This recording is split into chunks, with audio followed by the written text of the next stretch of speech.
Saya mendengar ada upaya menjegal koalisi yang mencalonkan Anies.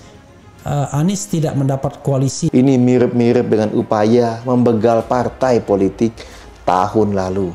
PKS, Demokrat, Nasdem, ini solid teman-teman, tidak mudah goyah, maka dia bisa mengambil satu keputusan yang solid juga mengusung contohnya Pak Anies dan AHY. Arief menuturkan pihaknya mendengar ada upaya menggagalkan Gubernur DKI Jakarta Anies Baswedan maju di Pilpres 2024 nanti.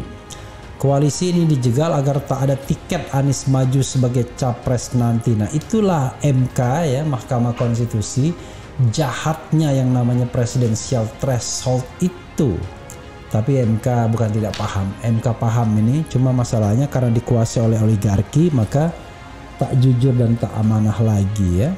Kita semua rakyat Indonesia dimanapun berada harus terus waspada dan hati-hati terhadap upaya segelintir elit ini yang melakukan permufakatan jahat untuk melanggengkan kekuasaan. Mereka sepertinya tidak akan mau berhenti mentang-mentang mereka saat ini sedang berkuasa dan memiliki modal yang luar biasa. Ini mirip-mirip dengan upaya membegal partai politik tahun lalu. Peristiwa ini peristiwa yang membebani. Peristiwa ini mungkin hari ini terasa berat, tapi insya Allah Allah akan berikan kepada kita hikmah besar. Tapi hikmah tidak pernah datang kemarin. Tidak ada hikmah datang kemarin. Hikmah selalu datangnya besok, lusa, minggu depan, bulan depan, tahun depan. Dan hari ini kita melihat tanda-tanda hikmah itu akan datang di tempat ini.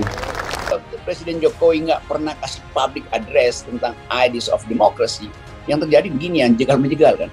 Karena itu inti dari politik, artinya kompetisi. Kompetisi itu artinya biarkan orang bertarung, bukan dijegal dulu ku. Itu dijegal oleh petarungnya, bukan dijegal oleh kekuasaan. Sudah ke depan sudah terlihat bahwa Pilpres ini tidak akan berlangsung secara demokratis, sangat ditentukan oleh oligarki politik, dan siapapun yang masuk dalam gelanggang bisa jadi akan terjebak dalam negosiasi dengan oligarki politik tersebut. Siapa saja, whoever. Punya pasangan yang siap dan mampu bekerja, bekerja dengan sekuat tenaga dan efektif. Punya leadership jelas, punya kemampuan manajerial dan crisis management juga harus. Tetapi punya empati dan selalu berpihak pada rakyat kecil. Ini yang harus kita kedepankan, karena kalau tidak kita kehilangan ruh dari koalisi ini. Bagaimana Pilpres 2024 ke depan ya, belum apa-apa sudah pasti akan berlangsung secara tidak jujur, tidak demokratis ya. Tetapi kita di fait accompli untuk mengikutinya karena we have no choice, tidak ada pilihan lain. PKS, Demokrat, Nasdem, ini solid teman-teman, tidak mudah goyah, maka dia bisa mengambil satu keputusan yang solid juga mengusung contohnya Pak Anies dan AHY maju di 2024. Nah, kalau ini solid, saya pikir sulit bagi eksternal untuk mengobok-obok atau menjegal Pak Anies Baswedan. Walaupun kemarin kita sudah melihat ada PDIP yang sudah masuk di Partai Nasdem dan bertemu dengan Surya Paloh. Kali ini mereka mencoba membegal kedaulatan rakyat.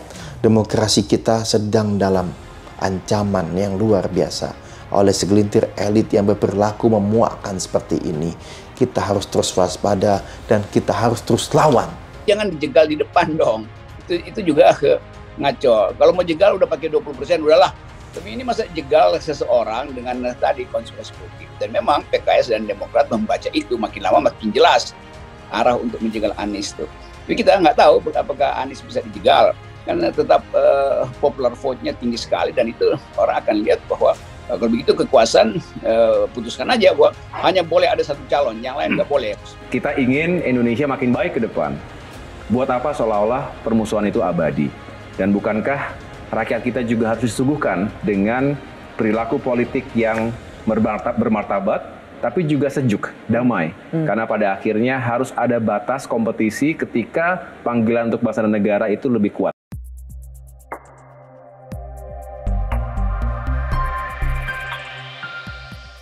Isu penjegalan Anies Baswedan jadi capres di Pilpres 2024, Partai Demokrat sebut Andi Arief punya argumentasi kuat. Pembahasan soal Pilpres 2024 makin kencang, survei-survei tentang Capres 2024 pun makin banyak dirilis. Nama Anies Baswedan saat ini jadi salah satu kandidat Capres terkuat. Namun kini beredar isu soal penjegalan Gubernur DKI Jakarta ini jadi Capres 2024.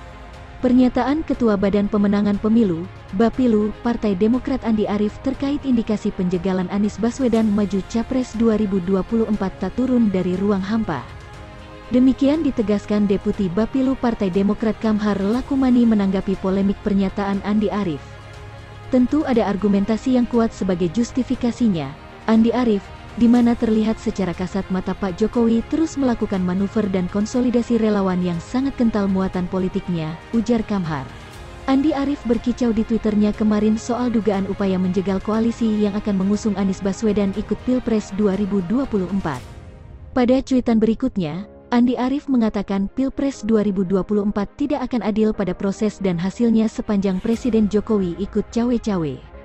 Lebih jauh, Kamhar menyinggung relawan Jokowi yang terkadang dalam manuvernya merasa sama dan bahkan melampaui parpol.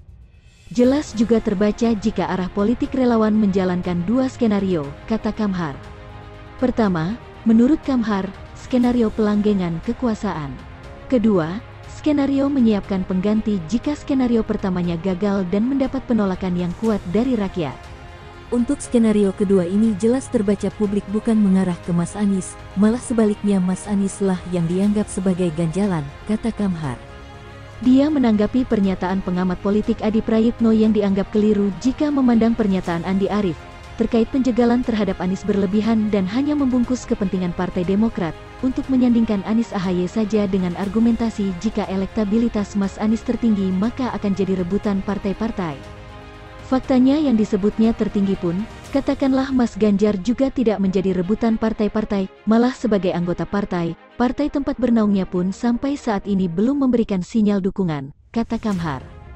Jadi, menurut Kamhar, keliru jika menilai dinamika politik Pilpres, utamanya relasi dengan penguasa saat ini hanya melihat variabel elektabilitas.